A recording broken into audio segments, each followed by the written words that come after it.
Okay, so we are now recording part 2 of our epic 2-part lecture.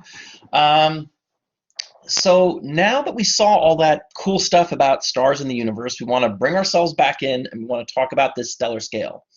And some of the stuff will be very important, and some of it will be review, and some of it will be new, but it's pretty good. So the first thing we want to do is we want to delve into that idea of luminosity a little bit more. All right? So you'll notice here we have 3 of these concentric spheres, okay? And I want you to notice that you have the sun here, or a light source, it doesn't matter. Now, there's a total amount of power that is radiated, a total amount of energy per second that is radiated from this point, all right? Now, you'll notice we're gonna pass through 3 spheres. And the first sphere here is at 1 AU. So you'll notice this represents the orbit of the Earth. And now at 1 AU,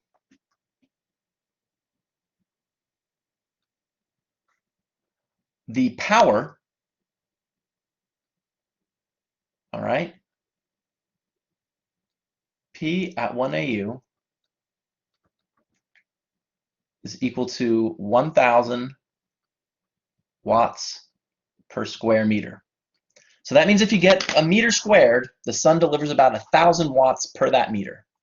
All right? So if we have a square, let's for convenience sake say that this square has 1,000 watts per this square. All right? Just to keep it simple. Now, as we go farther to a different square, or as we, well, before we talk about squares, that's what we need to know. Now let's bring it back to something that's somewhat usable. Now what happens, now I want you to imagine you have a really bright light source. Now, does it get brighter or dimmer as you move farther away from it? Picture it in your mind. Tell me what happens.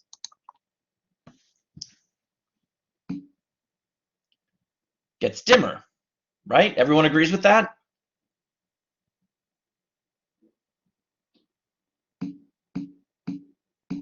Good. Right, the light gets dimmer. But we can actually see by what amount it gets dimmer by following these spheres. That's what it's trying to tell us. So if we have 1,000, what I want you to see is that if we look at this second sphere, if we have 1,000 watts per square in this one square here, we'll also have 1,000 watts for these 4 squares. So this has the same power as the one tiny square at 1 AU. But you'll notice now each square, individual square, has about 250 watts per little square. But if you add them all up, you get the full 1,000 back. And at 3 AU, now in order to get the full 1,000 watts, you need to do this square that has 9 squares. But each individual square, so for instance, you don't get bigger as you move farther away. You take up a smaller fraction of this whole sphere. So now here you'd have 113 watts. I think, is that right? Or is it 111? So it'll be 900. Yeah, about 111.1 watts per each of these little squares. So what you can see is that, and this is going to get a little mathy, but it shouldn't be too bad. So what we can see is that the intensity, which is the power over the area, it's proportional to 1 over the distance squared. All right, so that means for every meter, for every unit you go,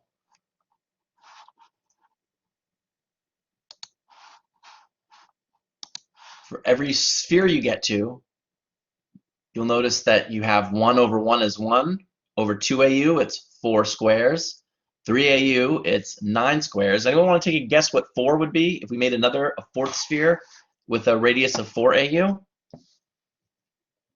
Anyone want to take a shot? 16, very good. There'd be 16 squares, and so on and so forth. All right?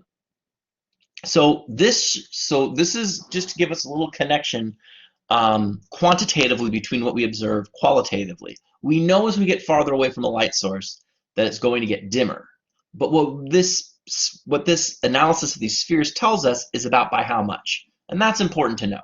And that's a good example of what I mean of you won't have to like do any intensive math calculations, but knowing a little bit of math, you're going to need, it would be helpful to be able to identify this and know this.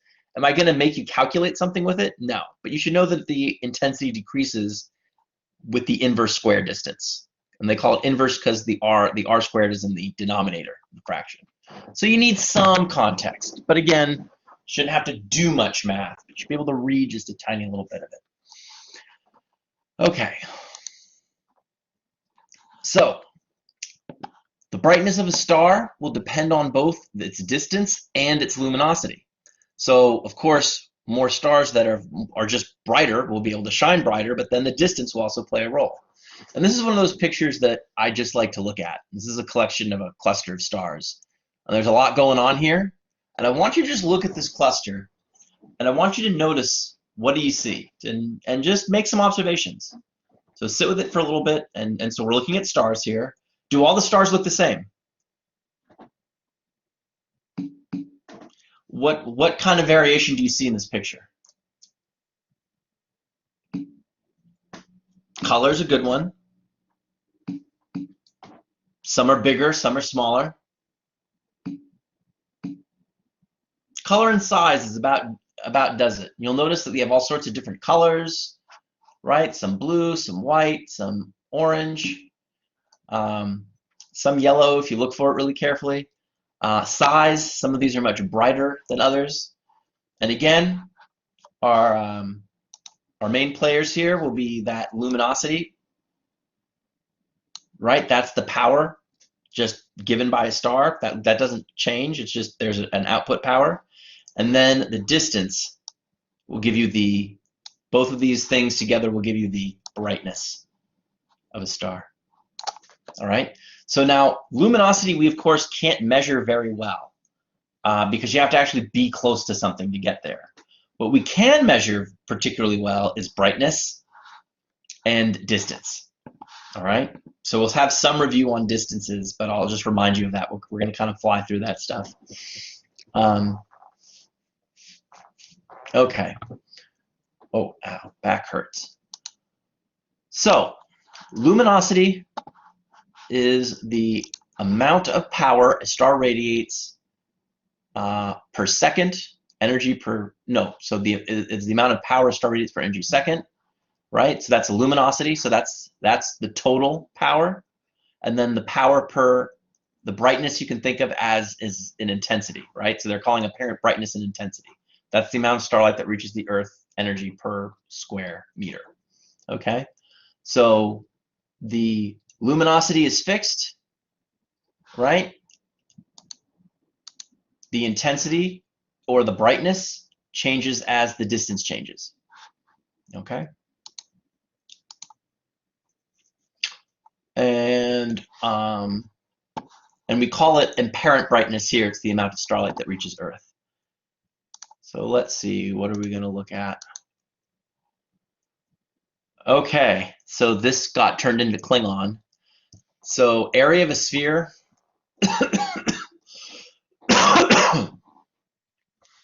The surface area of a sphere. This is a good thing to know in life.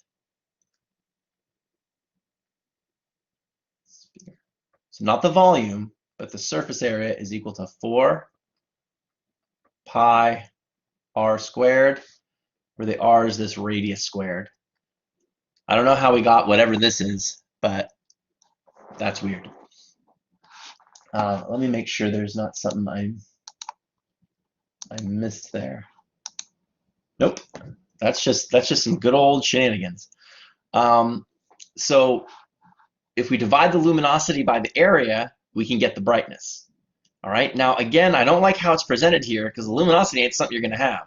The brightness you can get, the distance you can get, and then from there you can figure out the luminosity of a star. I'm not sure why they do it in this backwards way, but I think a lot of books do it that way too. So all of these, see what these are supposed to be.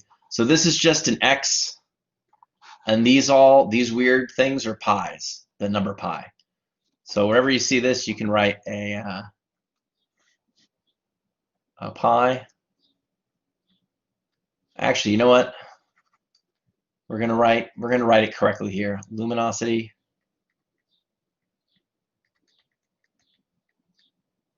divided by 4 pi times the distance squared.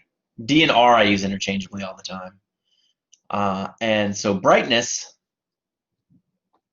I don't particularly like this one because brightness is something we have.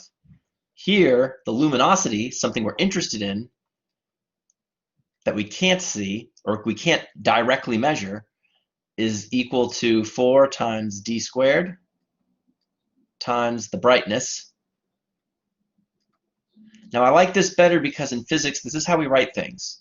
We write things in stuff we were predicting, the luminosity. We're writing the luminosity in terms of things we can measure in the lab. So I'll take the distance and the brightness, and I'm going to say you can measure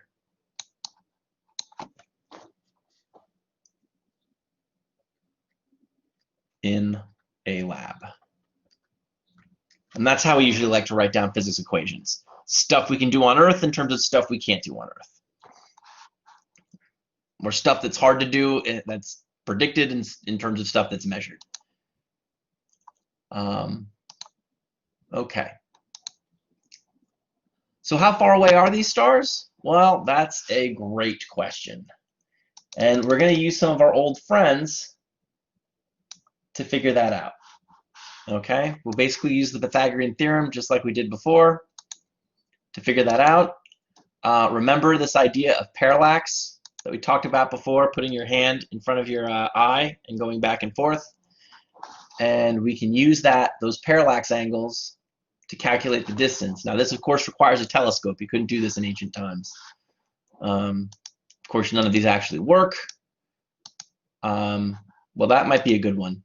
You can see picture 1 and picture 2 are 6 months later. You can sort of see if you compare the stars, one of them should be moving. Blinking comparison. So this is picture 1, picture 2, 6 months later. Well, it looks like everything's the same here.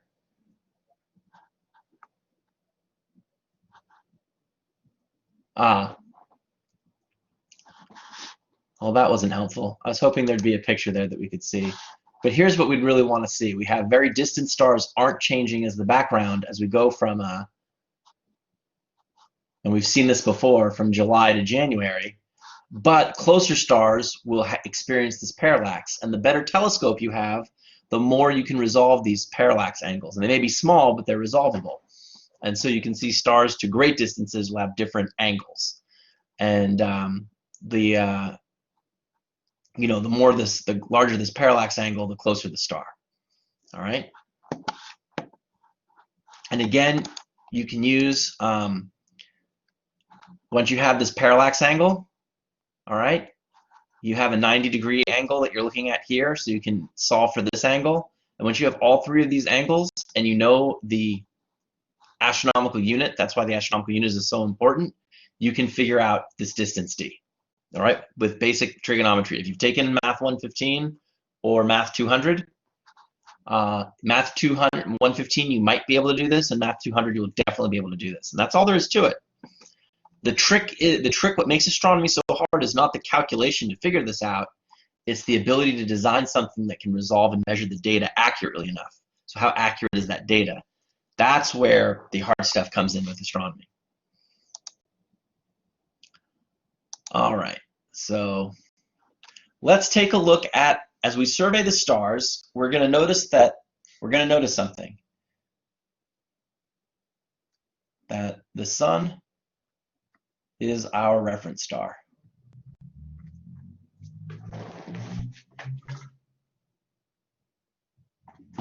Okay, the sun is our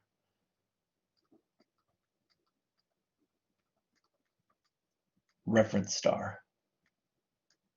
Um, so that means that everything we talk about from other stars will be in terms of the sun.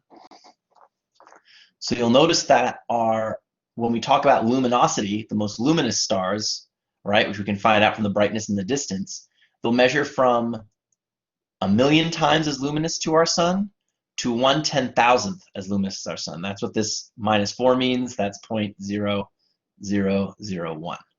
All right. Now this is pretty spectacular considering we just looked at the brightness of the sun, right? So if the luminosity of the sun, it puts out watts, we found out that it could go for 1,000,000 years of human energy output every second. That means the most luminous stars can output 1,000,000,000,000 years. All right, 1,000,000,000,000 years of our current energy output every second. Now that would be really limitless because that means that every second those stars put out 100 times more energy than if we used our current energy output for the entire 10 billion year lifetime of the solar system. If we did that every year, and that's every second, so that's a spectacular amount of energy. You know, don't take for granted the energy output of stars. It is immense. And that even being said, even the smallest stars, all right, for 1/10,000th, using the same calculation, put out 100 years of human energy consumption every second. All right, so even those guys are putting out more energy than we could use in 100 years every second. Okay, so you'll notice that. Now as we go through, the magnitude scale is not something, so the magnitude scale, this is a way of classifying stars. It's pretty interesting in the way it came about, but I think it's not that I don't like it, it's introduced a little too soon. So we're going to notice that we have these spectral types of stars, all right? And we can see the amount of hydrogen as the temperature rises. So the stars here are measured and categorized by their spectral type, which indicates the temperature of the star. And you'll notice we have 1, 2, 3, 4, 5, 6, 7 types. And again, those are when you transition from one spectrum to another. Okay? And again, the details are not important here. Understanding that spectra tells you type is fine, and you should be able to find the types to look them up what they are. There are acronyms for them, but I find them ridiculous. I think there's one coming up that I think it gives us one, but I always find it a little ridiculous. No, I don't think it is coming up. But anyway, let's move forward, shall we? So objects emit thermal radiation with a spectrum that depends on temperature, and we've already seen this, right? We already saw this when we talked about light interacting with matter and how to measure the temperature of something using this blackbody curve, and why this blackbody curve is an important curve. Again, it was foundational in the transition from from classical to quantum physics. And you can actually go back and watch the video where we talk about that in more detail. But what we want to review here is that hotter objects peak farther to this lower wavelength section here. And we'll also notice that the hotter an object, the broader this black body spectrum is. You'll notice a human is down here in the infrared, the very narrow spectrum, and the spectrum gets ridiculously big up here for 15K star. Notice that the sun is the yellow one here. Notice that the sun peaks at visible light. And you'll notice in the cooler star, it peaks more in the infrared. Okay? So, all right.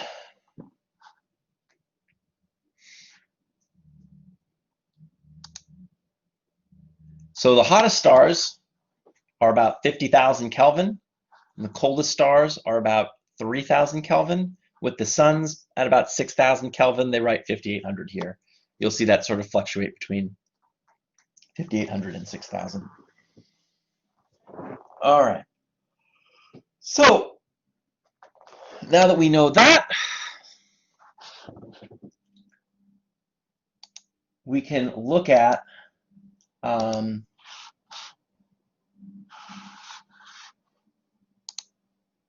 we can look at the level of ionization here, which will also reveal the star's temperature. So now plasma, as you may know this, is what they often call the fourth state of matter. So states of matter are usually defined by a phase change. In more advanced physics, they might say there's an order parameter introduced. And so we're familiar with the solid, liquid, and gas phases.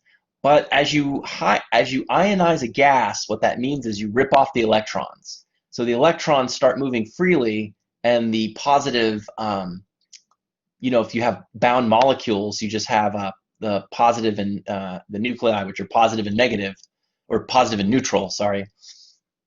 But the electrons all become free to move around very randomly.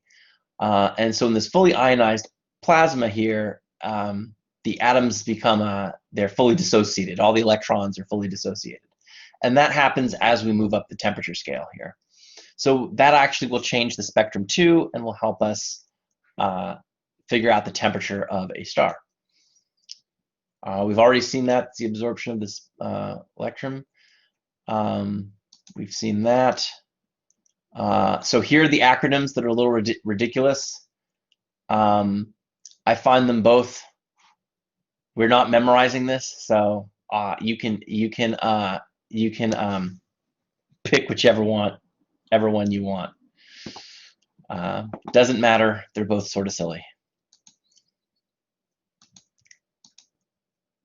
Now, the pioneers of stellar classification are this group of women at Harvard called the calculators, and actually before computers, there were groups of and it was actually usually groups of women that would calculate. They were calculators. They would do the numerical calculations that were sent down for science and engineering data. And in fact, one of my favorite movies focuses on a group of women that's actually at NASA called Hidden Figures, and that actually shows racial divides as in addition to gender divides as far as these things go.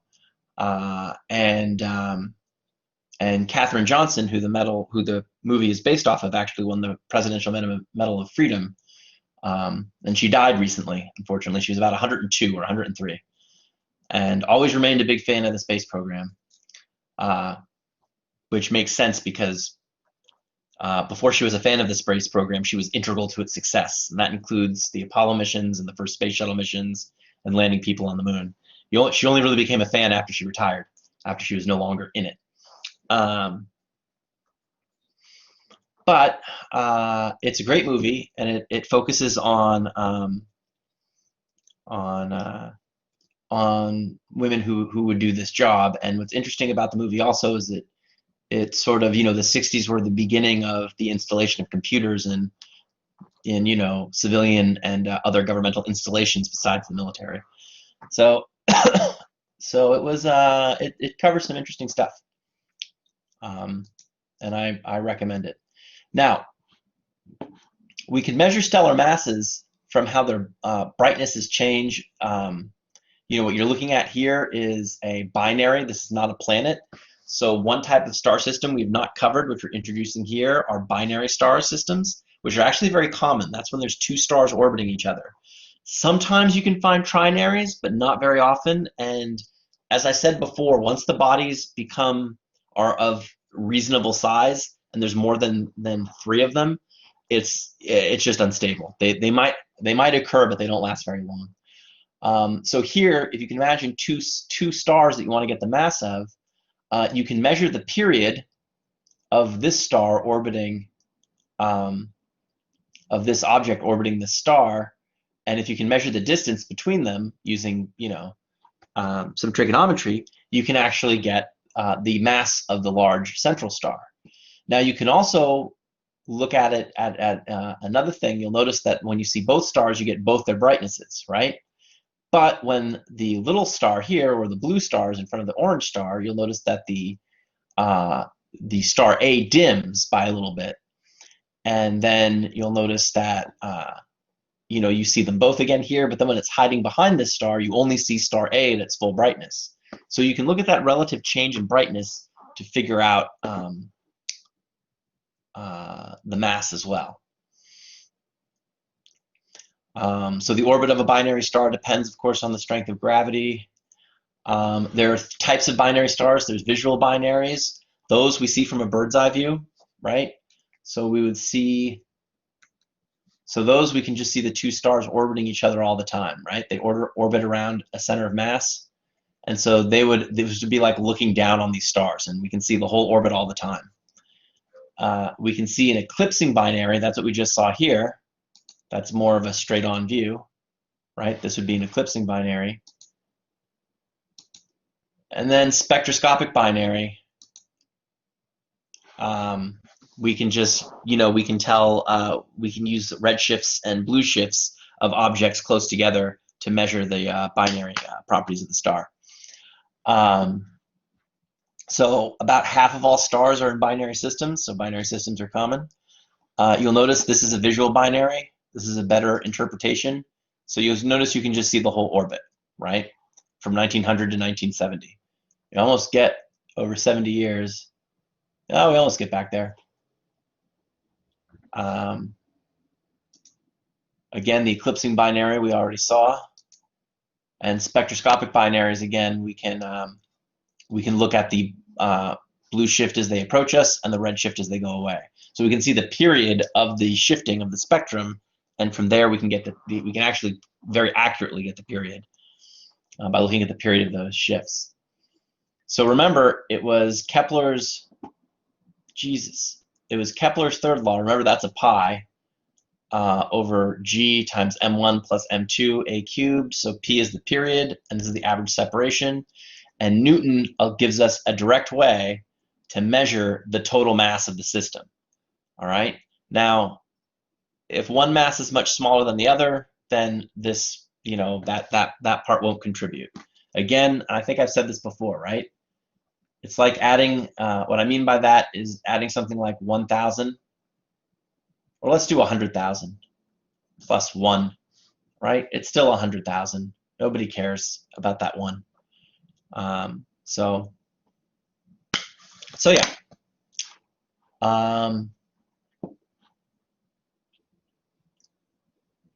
So that's how we get the mass. And so basically you need 2 out of the 3 observables to measure mass. All right, you need either the orbital period, how long it takes, the orbital separation, or the orbital velocity. So the velocity you can get from the Doppler effect. The period you can also get from the Doppler effect. So if you can get, or you can get it from a eclipsing binary, right? And then orbital separation is easier to get on a visual binary, right? So for visual binaries, you can get 1 and 2, but not 3. For spectroscopic binaries, you can get 1 and 3, but not 2. And for the spectroscopic, the spectroscopy ones, you can also get 1 and 3, but not 2. So I'm trying to see, is there any way to get 2 and 3? I don't know, there might be, where you don't get the period, but it's hard to say, because I think with the Doppler effect, you can always get the period and the velocity. So yeah. So now when it comes to mass, ms is the mass of the sun. Blackboard Collaborate is having issues. It's having some issues converting my stuff. It gets the Pearson part right, but you'll notice that the most massive stars, again, m sun is the mass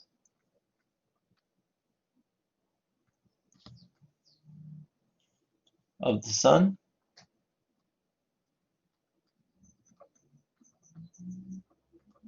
Right? That's what it's supposed to say down here, but it doesn't. And our most massive stars are over 100 times as massive as our sun. So those are the big whoppers. The least massive are only about 8% the size of our sun. And what we're actually going to find is that the sun, we often say it's average, but it's actually comfortably above average as far as stars go, which I think we see in this chapter. But again, it's been a I get confused between this chapter and the next one and the one after. There's a lot going on. I'm looking for a particular. Yeah, maybe it's the next chapter. I don't know. Hard to say. So there might be some very rare stars that exceed the 100 mass limit, but I wouldn't count on it.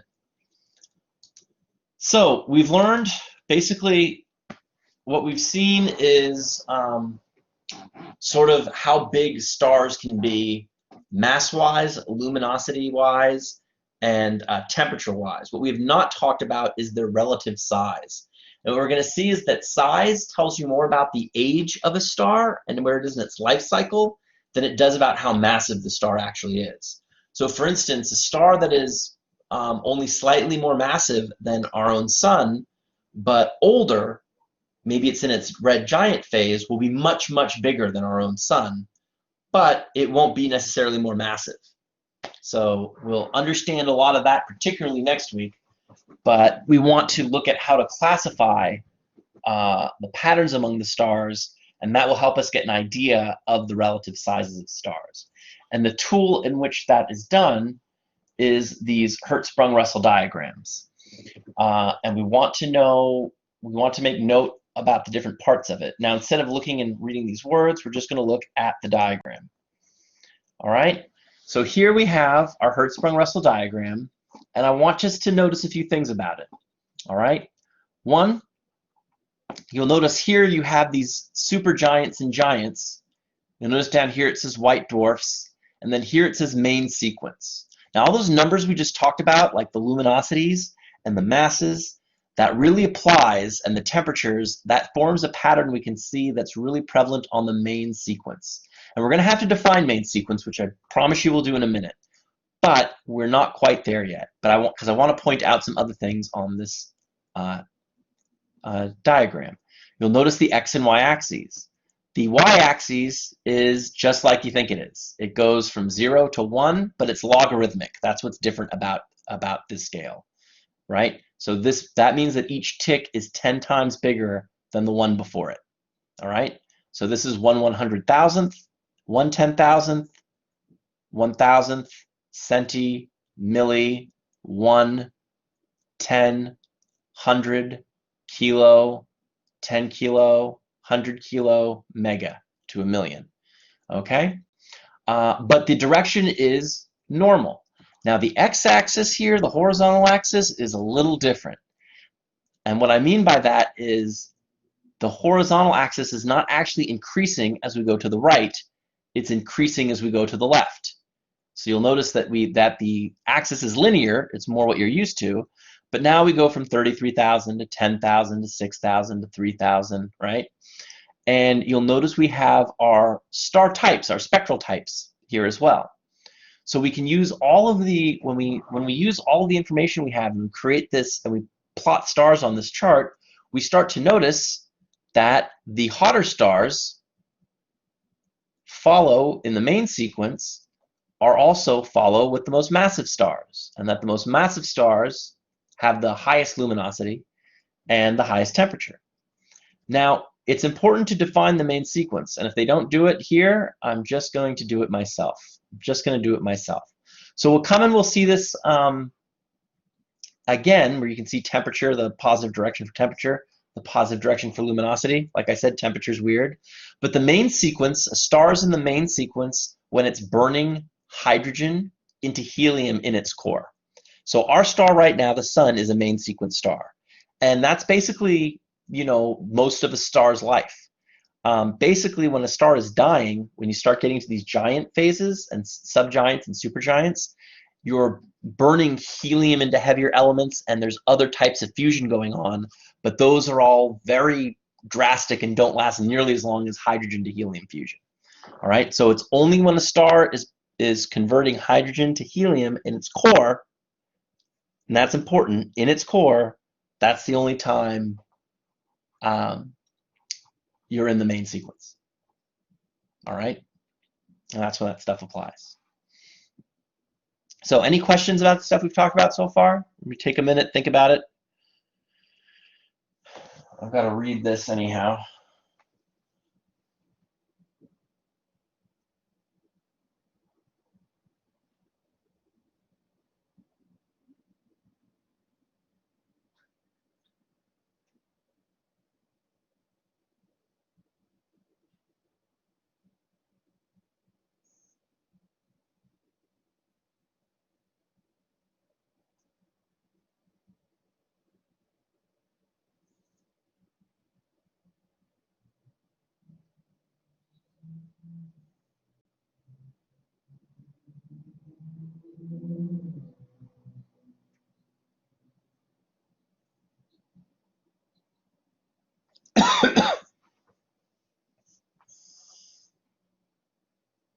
All right, so any questions? Anything come up?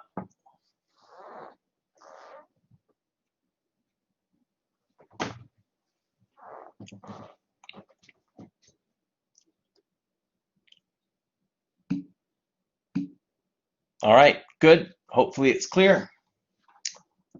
Ba, ba, ba, ba.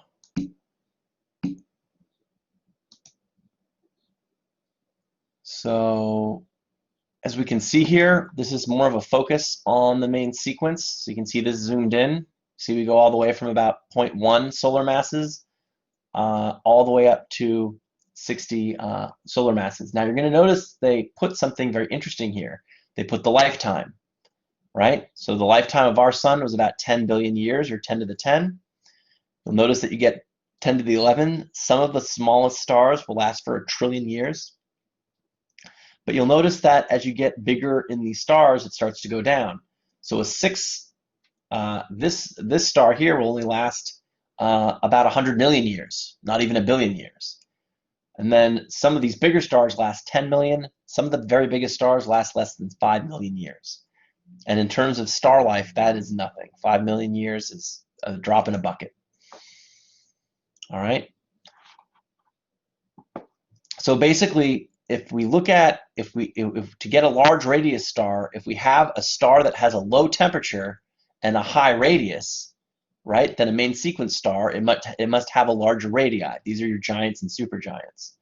So basically, you'll look at them and they'll be cool, but very bright, and that tells us they're in this large area. Now, stars that have a very high temperature, but a low luminosity than a main sequence star, that'll probably be a white dwarf. And white dwarfs are hard to see because they're very small, but they can be bright. So this is an example of stellar classification. If we were doing some, if we were sending you out to catalog stuff, this would be useful. But you'll notice the HR diagram where we have our giants here. You'll notice again, they're low temperature, but very high luminosity. And what I want to show you about the HR diagram is it's one compact tool that tells you the temperature, color, spectral type, luminosity, radius, and even implies lifetime, which we'll see in a little bit. Okay? So, let's see. Let's move on. All right, so this will be a fun little quiz. I like to do this quiz and the one where it's Mars. All right, so let's look at each of these 4 stars and tell me which one of these has the highest temperature, A, B, C, or D, based on what we said before. We'll wait till we get some answers.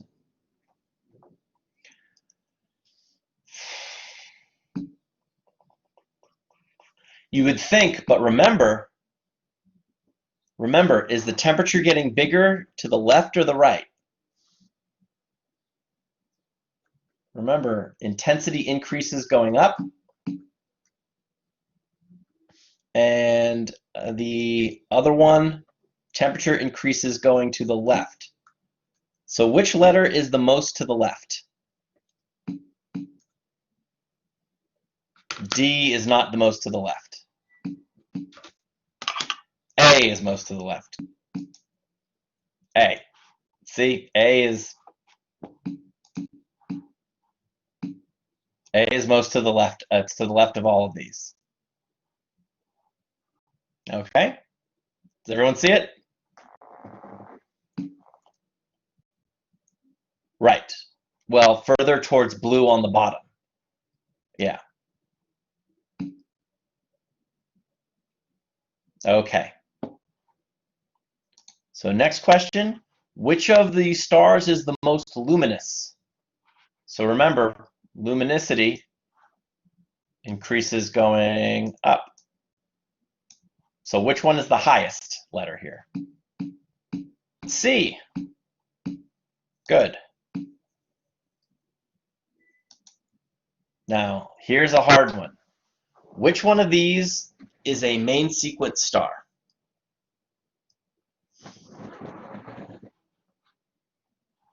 So in order to do that, let's make a main sequence line as good as we possibly can.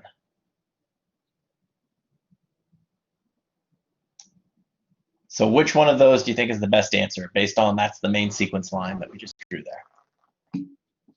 D. Good. And we can see that it is D. All right. So does the answers to those questions make sense? It might be tempting for that last one to say that it's B, but B is clearly off the main sequence line, right? Where D is describing something that is right on it. Okay. B looks close, but you'll notice the main sequence line, it doesn't really cover it. D is clearly on the main sequence line. B, you have to make an argument that this part's touching the main sequence line. A star that's here in this region, right where B is centered, that's not on the main sequence. All right. Basically, if we looked at another, we'll have plenty of these Hertzsprung-Russell diagrams. Now wants to know which one has the largest radius. I think that's going to be C, right? Yep.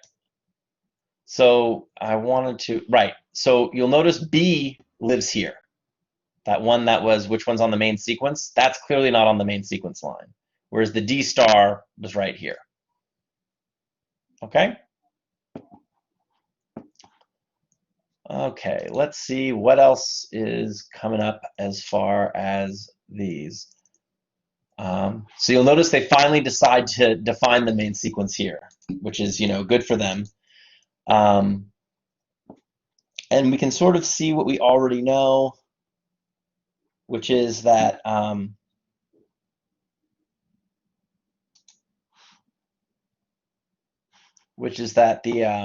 more luminous stars in the main sequence, and you always have to preface it like that. But when you look at it, right, on the main sequence, the blue stars and the larger stars are up here, and the less luminous yellow or red ones are down here at the low temperature edge. All right, but again, and it's worth saying, the main sequence is the main sequence occurs when, or a star is in the main sequence when it is converting hydrogen to helium via nuclear fusion. Can't say that enough. Can't say it enough. All right, so let's move onward and upward. These are the high mass stars and the low mass stars, which we can see readily. And we can see we can also see that the mass of normal hydrogen fusing stars determine the luminosity of the spectral type. We can't see that. So basically, in the main sequence, right, we can see that mass, temperature, and luminosity all line up very well. And this is a good summary slide to look at for looking at the stellar properties of various stars. Okay? So, moving on. Dun, dun, dun. We can also see that we can add mass. We get around the same, a more informative picture. All right. Okay, so now we want to connect mass and lifetime and get an idea of how that works. So the sun's mean life expectancy is 10 billion years, right? We already saw that at the beginning of today. And that's at 10 billion years, what's going to happen is the core hydrogen, or about 10% of the total, is used up. That's not all the hydrogen in the sun. That's the core hydrogen in the core. All right, it's 10 billion years till all that is used up. Now, the life expectancy of a 10 mass star, right? It uses 10 times as much fuel, and it uses it 10,000 times as fast. So in order to figure that out, we have 10 million years times 10 billion years times 10 to the, it's 10 over 10 to the fourth. It's just going to give us an answer here, I think. Right. Its lifetime is 10 million years. Now, if it's 10%, it uses 10 times as much. It uses only 10% of the fuel, and it uses it about 1/100th of the speed at which our sun uses it. So in that sense, we get 100 billion years, or 10 to the 11th for that particular star's lifetime. However, I think it's non-linear the way this goes up, because, yeah, no, it's definitely not linear. So yeah, I wish there were a relation, but this will just give us a brief idea. It might be fun. In fact, I'll do it on my phone right now. I'm going to look up lifetime of a 100 solar mass star.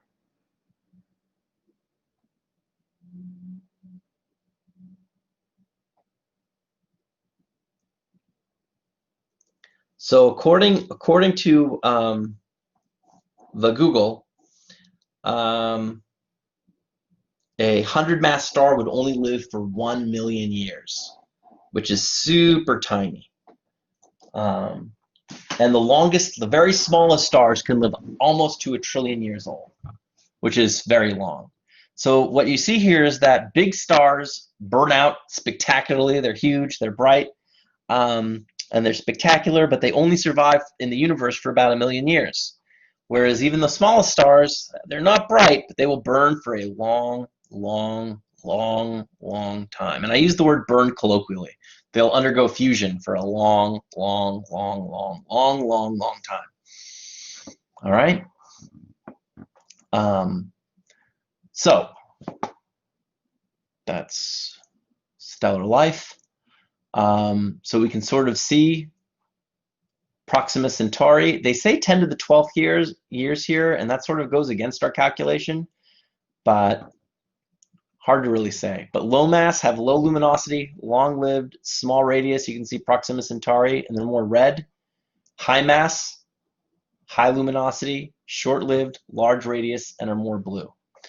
And in fact, what I think we're going to be able to see is, well, we're going to talk about giants, supergiants, and white dwarfs, but we can use the fact that the brighter stars, the blue stars, don't last as long. We can measure the age of star clusters, which we'll see either today or tomorrow. I don't know. We're getting to the end of the 3 hours. So let's see. Let me see here if I want to stop here for the day, because I think we've had a lot of information. Star cluster measuring. You know, I think it's probably more instructive to see this over 2 weeks than to finish it up and just move on. So this will be a good pickup point for next week. And so why don't we do that? We'll pick this up next week, and we'll call it a little early, which, considering our long break, our extended break, I'm sort of surprised we can do. And yeah, because I'd rather you be able to marinate on this, and then we'll review the diagram again, because we'll need it, the Hertzsprung-Russell diagram, and then we can review our stellar properties just very quickly, and then move on and talk about off the main sequence as compared to the main sequence. Okay? Sound good?